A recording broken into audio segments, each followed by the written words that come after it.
Order, please. We'll now move on to oral questions put by members to ministers. The Honourable Member for Pictou West. Thank you, Mr. Speaker. My question is for the Premier. This week, we have had 2 former members of this House come forward with allegations of improper interactions against a member of the government. The Premier said repeatedly that he had not received any communication on those encounters at the time. The former interim leader of the NDP, Maureen MacDonald, has come forward to dispute the Premier's assertions. But that is a matter, Mr. Speaker, for another time, putting aside the question of when the Premier found out. He now knows. So my question to the Premier, is he prepared to do the right thing and hold his minister accountable for his alleged behaviour? Honourable Premier. Thank you, Mr. Speaker. Mr. Speaker, the former leader of the New Democratic Party had said that yesterday as well, Mr. Speaker. What I have said, Mr. Speaker, that at no time did anyone tell me that a member of my team had physical contact with a member of the legislature, Mr. Speaker. Continue to hold our members to account, Mr. Speaker. Continue to make sure that we provide the support that are required, Mr. Speaker, to provide them with support to run their departments. Continue to provide good government to Nova Scotia, Mr. Speaker, and I look forward to continue to do so. The Honourable Member for Pictou West. Mr. Speaker, this is an opportunity for the Premier not to create his own self-imposed entrapment on this most serious issue. There are now a number of allegations taking place. It is an indication that it is true that there has not been sufficient deterrence to this behaviour. Shrugging off inappropriate behaviour as the prerogative of being a young guy, and I will table those quotes of the Premier, a young guy. I have a 17-year-old. It is concerning to think that this behaviour could be normalized and acceptable by this Liberal government, because I am certain, Mr. Speaker, it would not be acceptable in any other workplace in this government.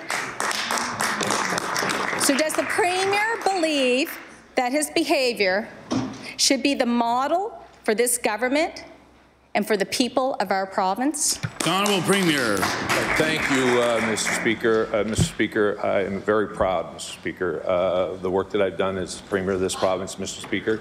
I have never once, Mr. Speaker, I have never once had to stand in this House and apologize for misleading it, Mr. Speaker. I can also tell you, Mr. Speaker, when I came into government, gender equality on the provincial court bench never existed, Mr. Speaker.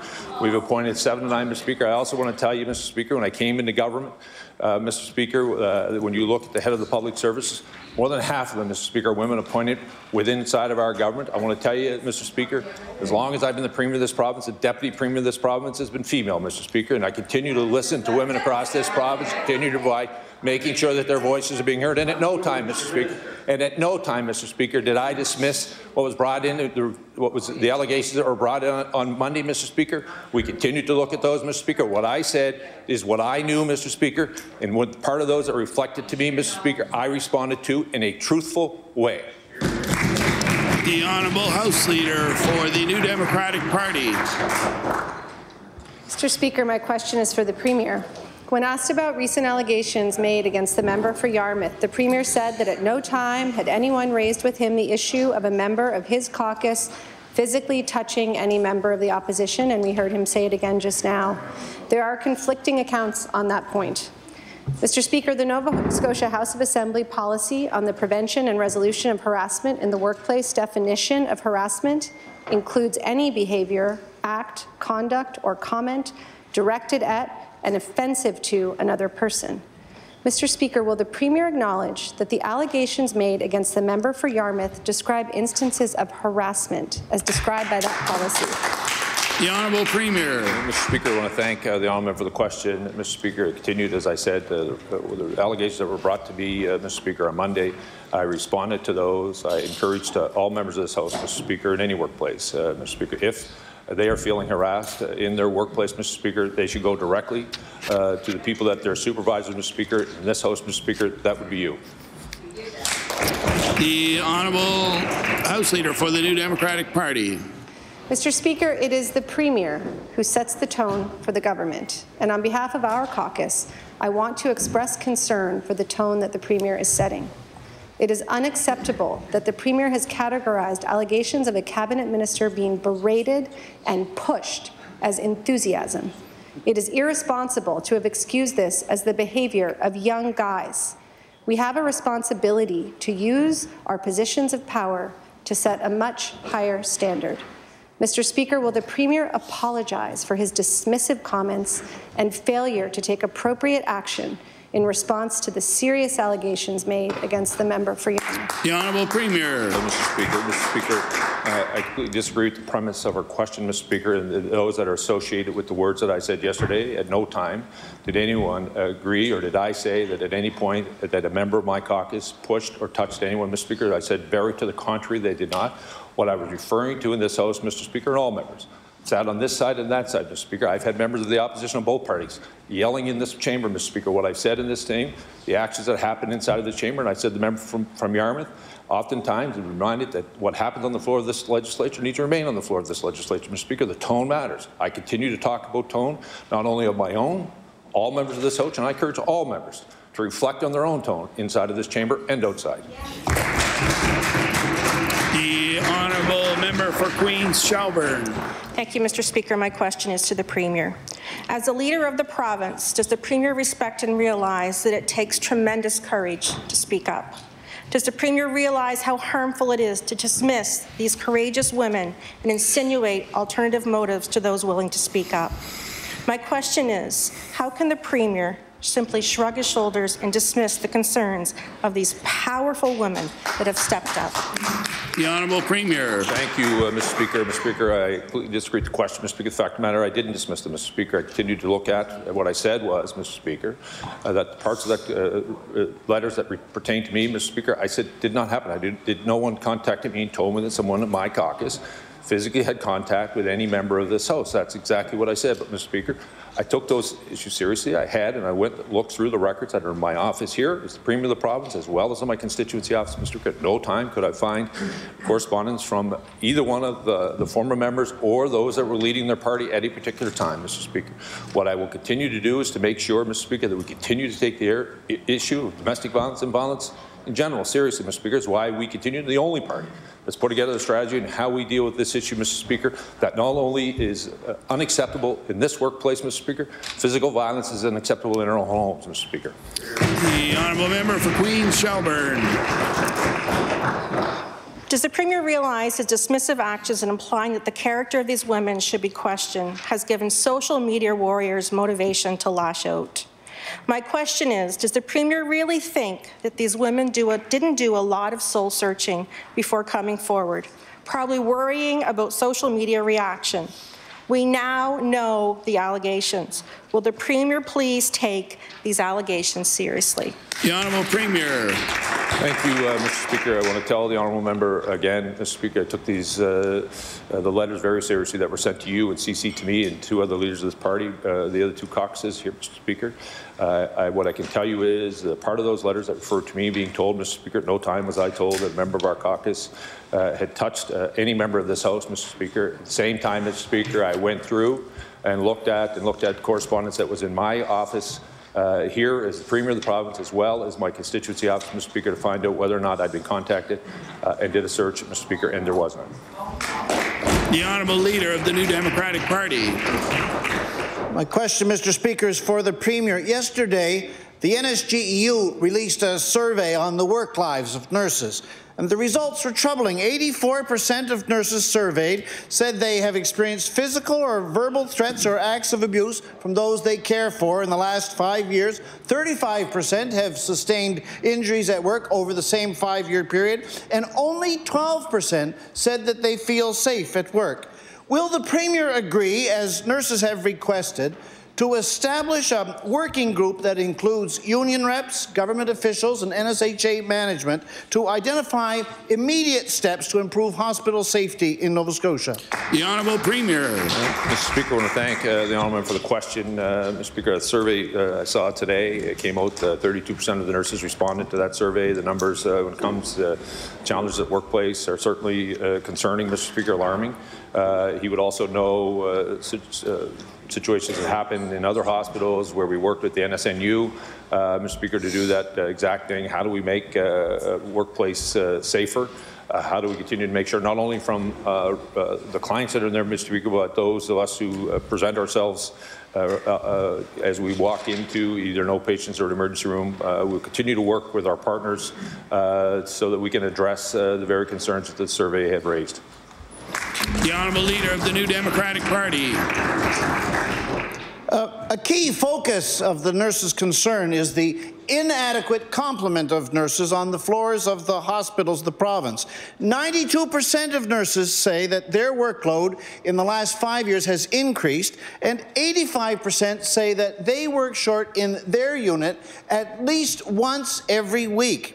Now, the government's responsibility here is straightforward. Hire enough nurses to provide adequate care to the patients of the province. Plainly, that's not being accomplished at the moment, and I want to ask the Premier, when can nurses expect to see an adequate complement of their colleagues at their work?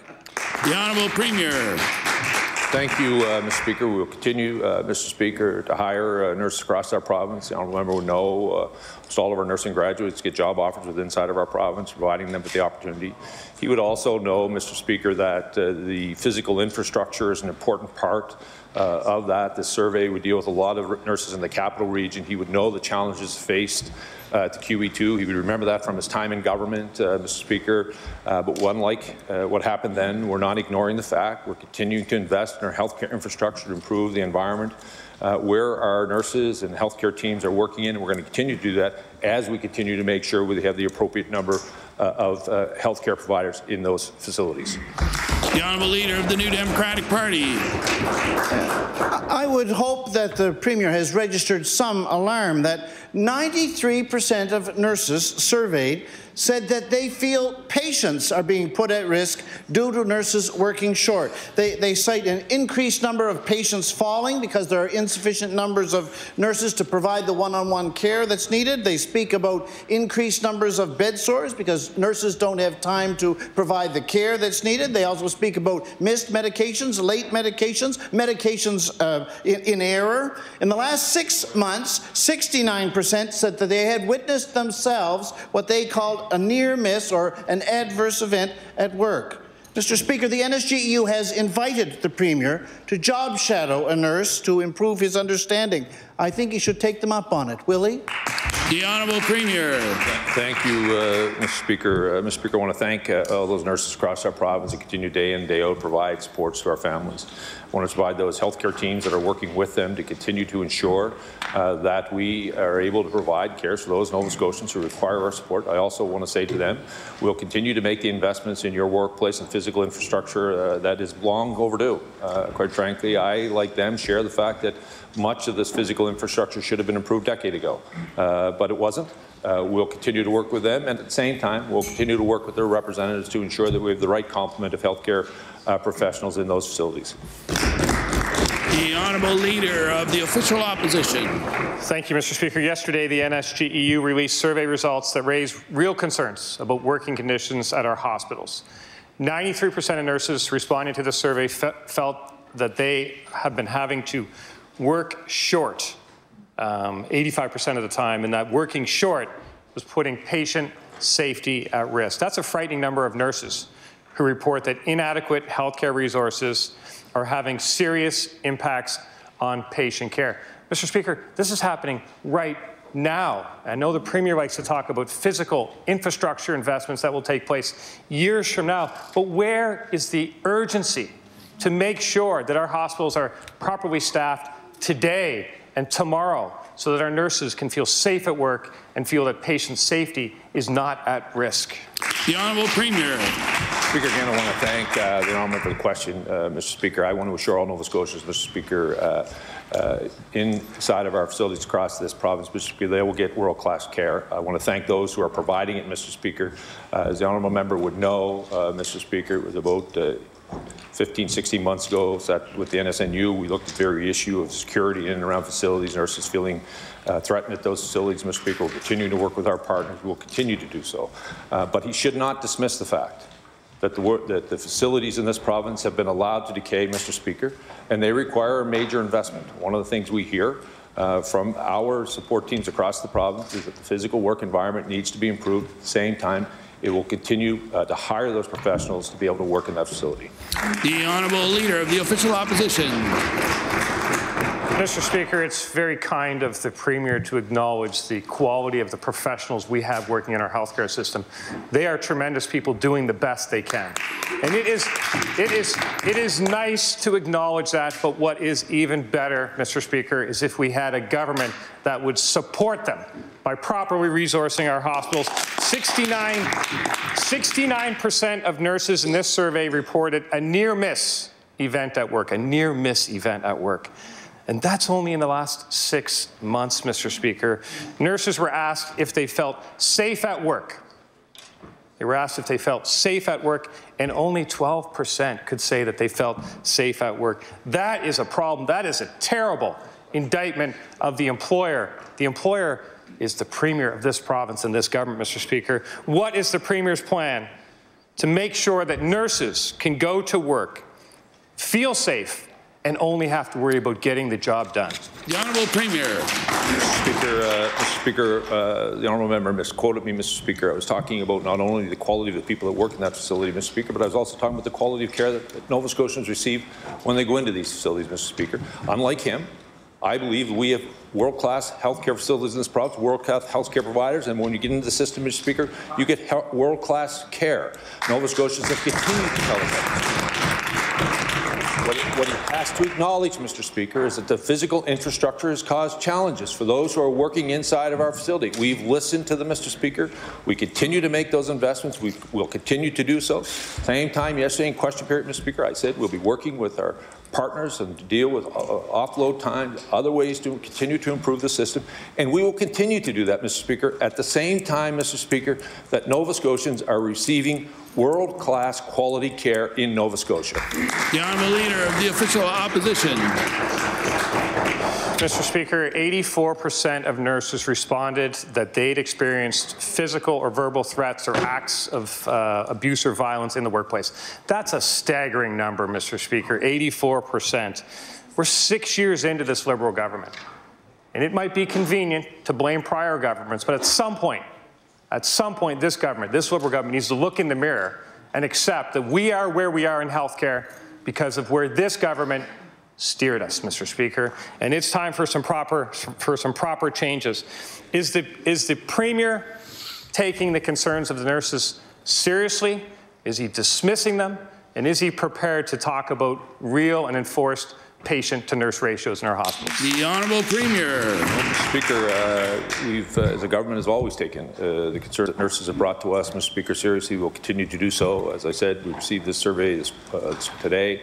We'll continue to look at the respondents that are there. We'll work with their organization, their partners, to continue to respond with the concerns they have. But I want to assure all Nova Scotians, Mr. Speaker, that there is world-class quality care in Nova Scotia being performed every day by nurses and doctors and healthcare professionals from one end of this province to the other. The Honourable Member for Argyll-Barrington. Very much, Mr. Speaker. My question is to the Minister of Internal Services. Well, happy anniversary. Today is the 365th day that the FOIPOP portal has been unavailable to Nova Scotians. And tomorrow marks the one-year anniversary of the Department of Internal Service discovering that they failed to properly protect the information of Nova Scotians. And we know the stats, thousands of pages of personal information leaked, hundreds of Nova Scotians infected. It's the biggest privacy leak in recent memory, if not in the province's history.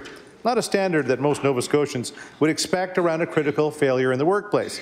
My question to the Minister, does she believe that Nova Scotians should be satisfied that the people responsible, staff and vendors, for this mess have been held accountable? The Honourable Minister of Internal Services. Thank you, Mr. Speaker, and I'd like to thank the member. It has been a year, and when an anniversary like this comes up, it gives you an opportunity to reflect, and it gives you an opportunity to say how you've moved forward or how we can learn or what we've learned from this. And I would like to start off by saying that a lot of the strength that I've had in terms of dealing with this horrific experience has been from the leadership that has been shown to me by the Premier. The amount of respect, the amount of support, and leading by example in that you put the priority of Nova Scotians first and you make sure that what you're doing in everyday action is making sure that faith is restored. And as the member said, Mr. Speaker, we can't just have words that express should Nova Scotians feel safe. We have actions every day that we are partaking in that show Nova Scotians that we've taken this issue seriously and that they should have faith that their information is protected. The honourable member for Argyle-Barrington. When Nova Scotians worry about the transparency, of this government, this is one of the things that they're thinking of. The AG and the Privacy Commissioner cited a culture at the department where protecting personal information was not really a priority. This culture was vulnerable to the type of pressure that created the FOIPOP mess in the first place. It was a culture that was too quick to please and too hesitant to make sure Nova Scotians were protected. Will the minister tell me, with the same people in the same roles, why should anyone believe that there's a culture of change at the Department of Internal Services? The Honourable Minister of Internal Services. Thank you, Mr. Speaker. And again, I'd like to thank the member. You know, we've looked at Mr. Pickup and Ms. Tully's reports very carefully, and we've committed to working with them to make sure that what they have seen is not necessarily what we have seen. So sometimes we need to have that independent, that external lens that's put on it. So I've met with both Mr. Pickup and Ms. Tully personally. A couple weeks ago, my Deputy Minister and senior officials have met with Ms. Tully and have committed to having regular meetings with her in order to make sure that what it is that they saw that portrayed the culture that they talked about is no longer is able to be cut short and able to be eradicated. The honourable member for Argyle-Barrington. So again, in the 365 days since the FOIPOP portal went down, service isn't back up and running. The FOIPOP portal, Mr. Speaker, was announced in September of 2016 and launched in January of 2017, so a short turnaround. The pressure to get the site up and running in 4 months created a problem that has now taken a full year to fix, and the site right now is not fully operational yet. My question to the Minister of Internal Services, I don't want you or the department to rush, but can Nova Scotians expect the portal to be, or the portal service to be restored, and when might that be? The Honourable Minister of Internal Services. So I'd just like to clarify, Mr. Speaker, so the portal as it was is not up and running, but FOIPOPs have been requested, they've been turned out. The public portion, so what could be put on the public site is up, and those things are there. The only thing that currently isn't available is the ability to request online, request through a portal service and make payment through a portal service. And as the member pointed out, Mr. Speaker, we are taking our time with this. We are making sure that the RFP that is going out to find a model that would be able to replace this is as thorough as possible, and hopefully we will have that out to the streets in the next couple of weeks. The honourable member for Argyle-Barrington. You know, Mr. Speaker, I think it's good the department is taking the time to make sure the portal is fixed properly, or at least the solution is found that's truly going to protect the information of Nova Scotians. It's a diligence that should have gone into the process in the first place. The Deputy Minister said that he believes the people who created the leak are the right people to fix it. But the culture concerns raised by the Privacy Commissioner rest with those same people. And that raises some serious questions about transparency and accountability. Will the FOIPOP portal undergo a full review by the Office of the Privacy Commissioner before it's put back into service? The Honourable Minister of Internal Services. So again, as I pointed out, Mr. Speaker, we have committed to meeting with the Privacy Review Officer regularly when it comes to this project and other IT projects that are moving down the pipeline. So as we move forward and as we see what the best solution would be, we plan to engage her and see what's in the best interest of Nova Scotians moving forward after that. The honourable member for Dartmouth North. Mr. Speaker, my question is for the Premier. Firstly, I'd like to thank the Premier for acting on our request to end the clawback of child support payments from families receiving income assistance. Unfortunately, children who are entitled to Canada Pension Plan benefits are still having these deducted from their parents' monthly ESIA payments. CPP Children's Benefits provide monthly payments to the dependent children of disabled or deceased CPP contributors. Other benefits directed towards children are treated as excluded income for the purposes of ESIA. This is the case for the Canada Child Benefit, Child Disability Benefit, and most recently, child support payments. Mr. Speaker, does the Premier think it is appropriate for the Department of Community Services to be taking CPP benefits from children whose parents are disabled or deceased? The Honourable Premier. Mr. Speaker, I'll ask the Minister of Community Services to respond. The Honourable Minister of Community Services. I want to thank the honourable member for the question, and I do want to make her aware that there is money in this particular budget, Mr. Speaker, to extend that the ending of the clawback of child maintenance payments, not just to the Department of Community Services, but also to Housing Nova Scotia and to Disability Support Services. So I just wanted to let her know that that's an improvement to the work that we're doing. Thank you. The Honourable Member for Dartmouth North. Thank the Minister for that. I did understand that that was the case. In fact, I was quite shocked that that wasn't the case last year. I thought when the change came in to claw back the child support, or to end the clawback, that it would be clawed back from all those places. So I'm glad that it is now a complete ending of that clawback. Mr. Speaker, when Ontario ended the clawback of child support, they also excluded the CPP children's benefits. Based on a Freedom of Information request, we know that making this change in Nova Scotia would have an annual cost to government of only $400,000, but it would make a significant difference to the children and families affected. Parents have contributed to CPP and want to know their children will have access to those benefits in the unfortunate event of their disability or death. Mr. Speaker, will the Premier commit to ending the clawback of CPP children's benefits from families receiving income assistance? The Honourable Minister of Community Services. Thank you, Mr. Speaker, and I want to let the honourable member know that the Premier has been very clear with me that we need to improve services for children, Mr. Speaker, and that's why we have added these additional changes this year, Mr. Speaker. And of course, it could have been done a long time ago. It could have been done 5 years ago. It could have been done 10 years ago, 7 years ago. Whoops. Mr. Speaker, but it wasn't, Mr. Speaker, but we've done it now. Thank you very much. The Honourable Member for Argyle-Barrington. Thank you very much, Mr. Speaker. You know, last month an editorial caught my eye, and it starts like this. The same government department that brought Nova Scotia's worst breach of private information to date assures us all is well and the most important IT procurement in the province history. That procurement project is the province's One Patient, One Record. We know that the cost is going to be in the hundreds of millions of dollars, and we know it's going to involve the health information of every single Nova Scotian. My question to the Minister of Internal Services: should Nova Scotians feel comfortable that the same people in charge of the FOIPOP leak are also in charge of the procurement for a massive health data project? The Honourable Minister of Internal Services. Thank you, Mr. Speaker, and I'd like to thank the member. One Patient, One Record is obviously a system that we're moving forward with that we take extremely seriously, working in collaboration with our partners in health and with the health authorities to make sure that this is done properly. It is done as concisely and keeping the privacy of Nova Scotians and the forefront of our minds at all times through each step of the process. The Honourable Member for Argyle-Barrington. The editorial by Jim Vibert also cites the Privacy Commissioner's assessment of the FOIPOP leak. One significant and troubling factor is that the technology under investigation was implemented by the group responsible to lead privacy across all government departments. That group is now in charge of making sure medical records and diagnosis don't end up in a public server. And that's been established that government has been less than forthcoming about the relationships between departments and those competing for the OPOR contracts.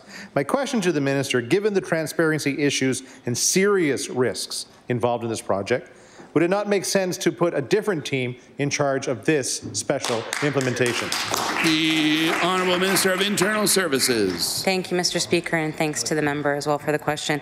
I appreciate the words that are expressed within editorials and the questions that are asked, but I come down to actions, and we have an action plan in the Department of Internal Services where Nova Scotians can hold us accountable and see step by step how we plan to implement the recommendations of the Auditor General and the Privacy Officer in terms of the FOIA breach. And in that, in our actions, we are proving to Nova Scotians every day that we are the right team in place to protect their privacy. The Honourable Member for Northside Westmount. Thank you, Mr. Speaker. Mr. Speaker, my question is to the Minister of Labour and Advanced Education. Mr. Speaker, the Minister insists that he's been nothing but transparent when it comes to university funding. But, Mr. Speaker, the facts don't bear that out. This government got into trouble a couple of years back for failing to disclose quite a bit of university funding that wasn't part of the MOU process. They pointed fingers at previous governments, but the fact is they had ample opportunity to be forthcoming about those funds. But, Mr. Speaker, they choose not to. So my question is, Minister, does he believe that his department and his government have applied the highest standard of transparency when it comes to university funding? The Honourable Minister of Labour and Advanced Education. Yes, I do. The Honourable Member for Northside Westmount. Thank you, Mr. Speaker. The transparency tends to go hand in hand with fairness. On one hand, the government tells universities if they work hard to make difficult decisions, they can expect to be rewarded financially for their sacrifices. On the other hand, universities like CBU work hard, make the difficult decisions, and they get less than their counterparts, or sometimes nothing at all. So my question to the Minister, Mr. Speaker, is why are some universities more equal than others in the eyes of this government? The Honourable Minister of Labour and Advanced Education. Thank you, Mr. Speaker. It's my pleasure to talk about the investments we've made in CBU University. Mr. Speaker, when I became the Minister of this department, there was a request from CBU University for emergency funding to the tune of $4 million. That was a one-time ask. What we did is we actually looked at their financial situation. We bumped them up. I believe it was $1.2 million annual funding, which in 3 to 4 years, they would have gotten to the $4 million they asked for, but it would have been extended into perpetuity. And as well in this MOU, it would also have the 1% increase annually, so that $1.2 million they receive would be growing every year. Mr. Speaker, in talks with CBU, when I visited the campus, we also took a look at funding that they felt that they were not responsible to be paying for out of the funding formula, which was the money that they spent on the art gallery and the archives. And Mr. Speaker, our government gave CBU more funding to cover the costs of those. And so, Mr. Speaker, in the end, CBU got much more than they asked for. And Mr. Speaker, we felt that we supported them. We are very encouraged with the great work they do, and we're very encouraged with the wonderful supports they're providing to Cape Breton Island and all the international students they're bringing to the island. Thank you, Mr. Speaker. The Honourable Member for Kings North. Mr. Speaker, my question is for the Minister of TIR. Mr. Speaker, on March 5th, I asked the Minister of TIR when he committed to repairing the Hansport Abateau. A FOIPOP obtained by our office showed there was no correspondence about the issue prior to the local MLA announcing the replacement. The Minister stated, "We don't have to wait for formal correspondence, we talk to each other," and I'll table that. Verbal commitments are great, but a project costing multiple millions of dollars, it seems like it should warrant a written commitment. My question for the Minister is this: does he think it's responsible to verbally commit multiple millions of dollars to projects without any written correspondence? The Honourable Minister of Transportation. Thank you very much, Mr. Speaker, and I'm very happy to report for the good people of Hansport that the repairs to the Hansport Abateau goes on. The contractor is now anticipating a very early summer completion date. The contractor has agreed to work 2 shifts, 7 days a week. 7 days a week, Mr. Speaker, to complete this important work. We believe that the danger posed by the spring runoff has passed, and we're offering a permanent solution for the people of Hansport. Thank you. The Honourable Member for Kings North. I take it that's a yes to that question.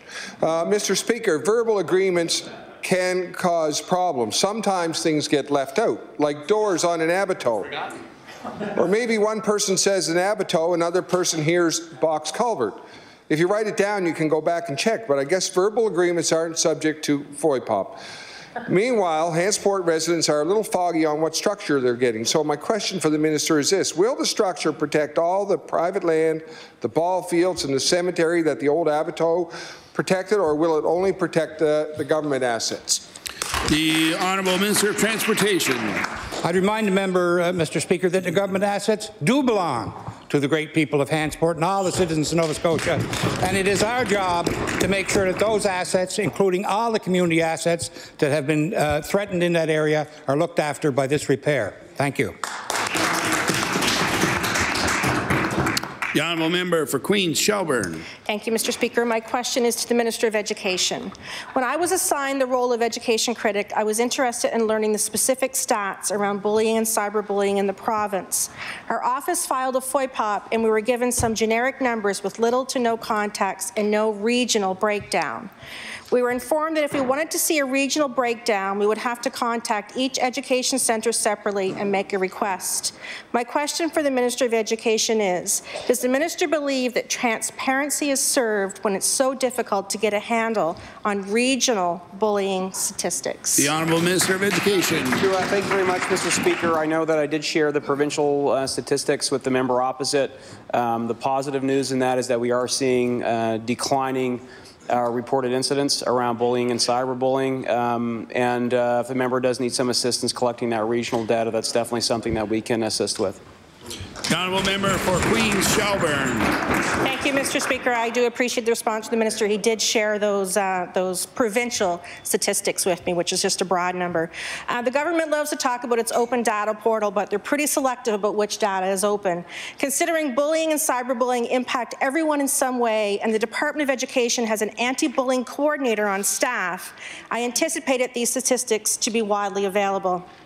As a mother who knows the horror and impact of bullying, the regional statistics are important to know for families who may be considering moving or to analyze especially problematic schools. My question to the Minister is, in the interest of transparency, will the Minister commit to publicly publishing regional bullying statistics online for anyone to see? The Honourable Minister of Education. Thank you very much, Mr. Speaker. These stats have been reported on publicly. They tend to be reported on a fairly regular basis. If the member does need assistance in collecting that data that is stored in the regional offices, we can definitely assist with that, and that's information that we will provide her at our earliest convenience. Thank you. The Honourable Member for Halifax Needham. Mr. Speaker, my question is for the Minister of Immigration. The Atlantic Immigration Pilot Program is geared towards employers interested in hiring workers to fill labour gaps. The Standing Committee on Citizenship and Immigration, which was mandated by the House of Commons to study immigration to Atlantic Canada, recommended that a gender-based analysis of the Atlantic Immigration Pilot Program be conducted and targets developed to set a standard for gender equality. My question is, has the Minister directed the Department to conduct a gender-based analysis of the Atlantic Immigration Pilot Program, and have any gender equity targets been set? The Honourable Minister of Immigration. Thank you very much, Mr. Speaker. Great question. Appreciate that. Let me tell you my role in the Provincial Office of Immigration, and that is to assist employers to fill their labour gaps. And in that, we assist any and all employers across the province to do exactly that, by helping them do international recruitment, by helping them navigate the immigration system. And I'm pleased to say that because of all of the work that we're doing, we have set record trend numbers in 2018 for not only retention, but also for bringing people, for landings, for retention, and for our immigration streams that we have implemented and designed over the last couple of years. Thank you. The Honourable Member for Halifax Needham.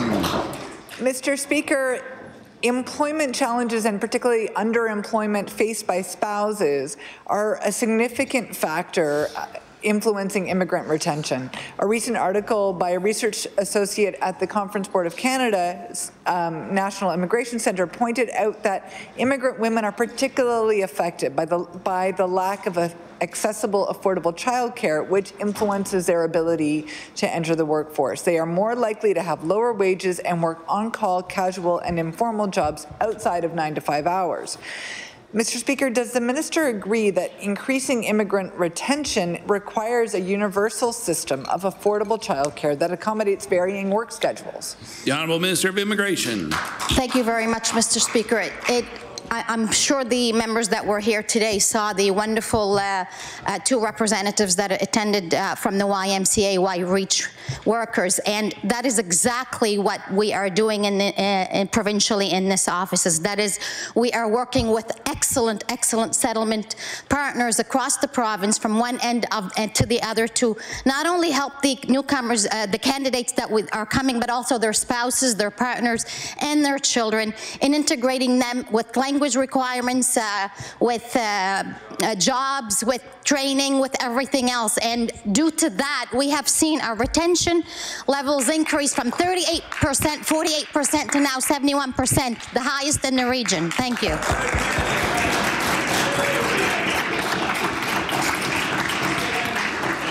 Just a reminder, we'll be adding 2 minutes to the end of question period, so we'll conclude at 2:52. The Honourable Member for Cole Harbour Eastern Passage. Thank you, Mr. Speaker. My question is to the Minister of Lands and Forests. Mr. Speaker, the entry point leading into the biggest tourist attraction in our constituency is the bridge to Fisherman's Cove. My community is concerned about the upcoming replacement of that bridge and its effect on our area. Replacing that bridge will cut off direct access to Fisherman's Cove for 3 months. The detour will likely have residents driving through the Fisherman's Cove parking lot, which is provincially owned.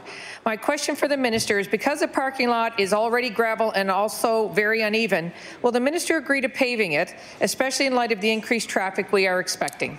The Honourable Minister of Lands and Forestry. Thank you, Mr. Speaker, and thanks for bringing a local issue to the floor of the legislature. I'd be certainly willing to take that information back to the department and see what we can do. Thank you, Mr. Speaker. The Honourable Member for Cole Harbour Eastern Passage. Thank you, Mr. Speaker, and I very much appreciate that answer, and I look forward to working with you. Mr. Speaker, Discover Nova Scotia has been given $1.5 million to improve the tourism experience for people visiting McNabbs and George's Island. HRM Council just recently approved a staff report looking into contributing nearly $600,000 to assist with the installation of a public dock at Fisherman's Cove. This would be one of the greatest opportunities to improve tourism and economic development in my community. The Fisherman's Cove right now has a working fishing wharf, but we do not have a public wharf. My question to the minister is, will he tell me what funds his department is prepared to commit to support any federal or municipal funds for a public wharf at Fisherman's Cove? The Honourable Minister of Lands and Forestry.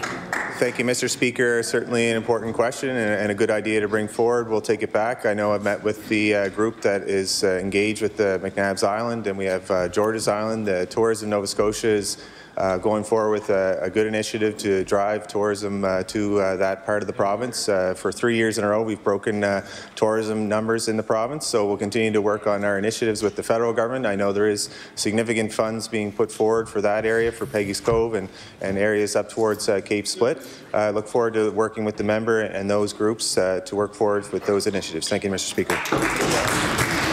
The Honourable House Leader for the Official Opposition. Mr. Speaker, question for the Minister of Transportation. I have asked that the rotary at Port Hastings be redesigned with funds made available to improve highways. And you'll recall those funds were announced at the same time as highway twinning funds. The Canso Causeway and the Port Hastings Rotary form a bottleneck that can cause traffic delays, but they can also impact people's safety. A redesign of that rotary is needed. What's needed right now is repaving of the rotary. Patching will not do. There are way too many potholes. Water is collecting in some areas of the road surface that makes it very unsafe. It is enough to focus one's attention on where they're trying to go, let alone avoiding road hazards. How many of the minister's own constituents face this each day going to work and to appointments? Will the minister see to it that the rotary is repaved this summer? The Honourable Minister of Transportation.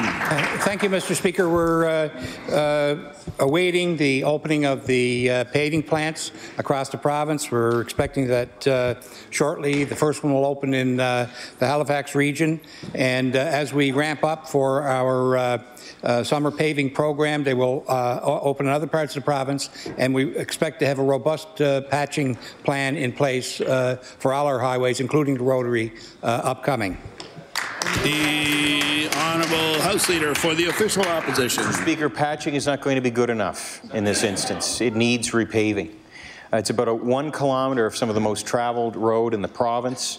Surely the minister can prioritise his work for the hundreds of thousands of automobiles that travel it each year.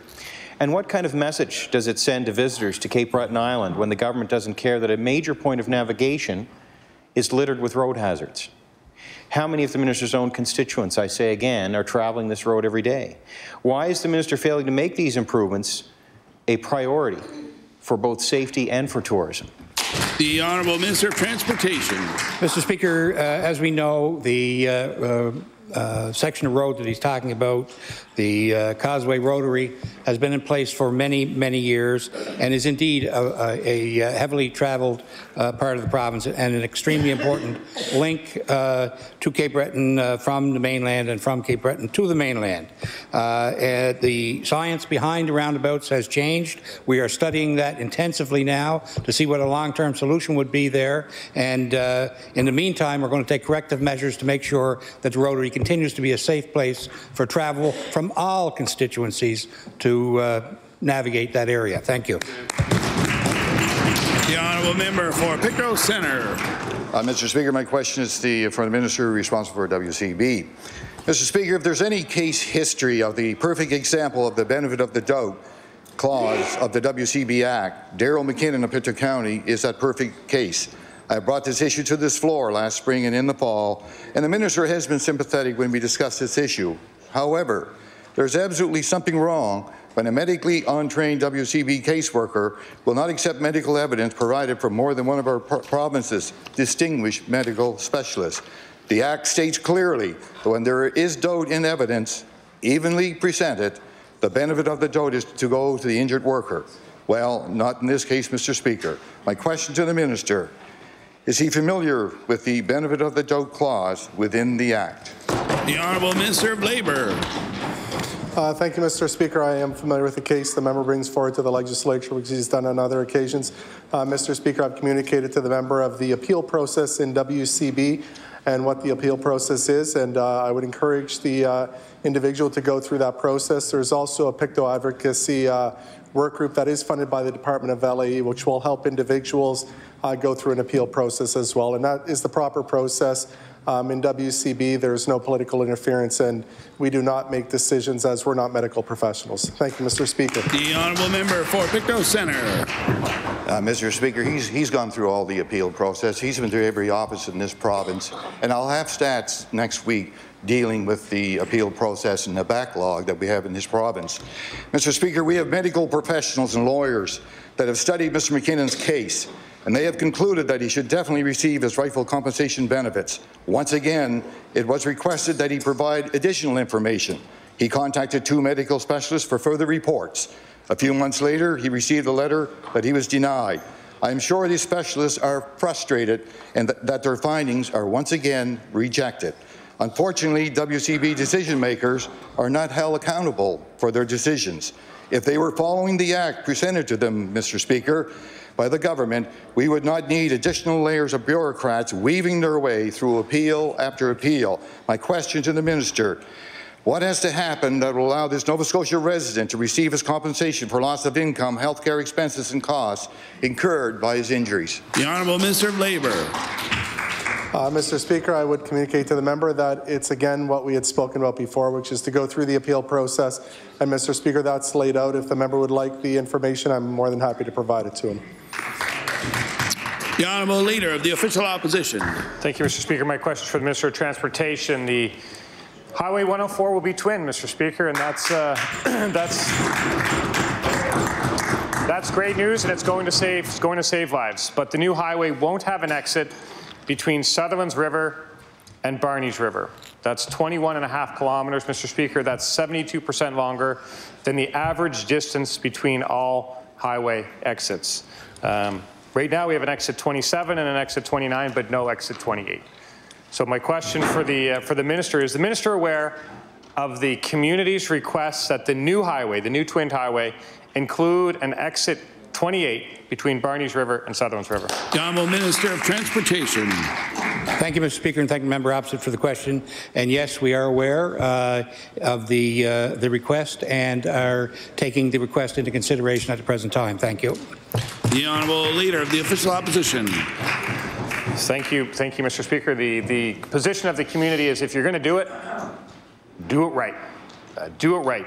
This is the time to put an exit there. Having an exit ramp there would connect the old Trunk 4 highways, and it's a matter of public safety, Mr. Speaker. First responders need better access to the communities along the 104 because we all know lives depend on first responders' ability to access communities in a quick manner. It will also make winter maintenance much easier, and of course, it will make communities like Broadway and Moose River much more attractive to live in and to visit. What action? The minister has indicated he's still reviewing the potential of putting that exit there. I'd like to ask the minister, what action is the minister taking in his efforts to establish an exit 28? The Honourable Minister of Transportation. Sure. And it gives me great pleasure to stand up and talk about the outstanding job we've done in our twinning program, and in particular, the improvements that will come to the 104 between New Glasgow and Antigonish. The majority of the expenditure, I might point out, is in the member's own riding. So we're very proud of that, to improve the safety around the problems that we've had at Marshy Hope and Barney's River. And we will be looking, we have design and experts who look at these designs, and we intend to apply their expertise.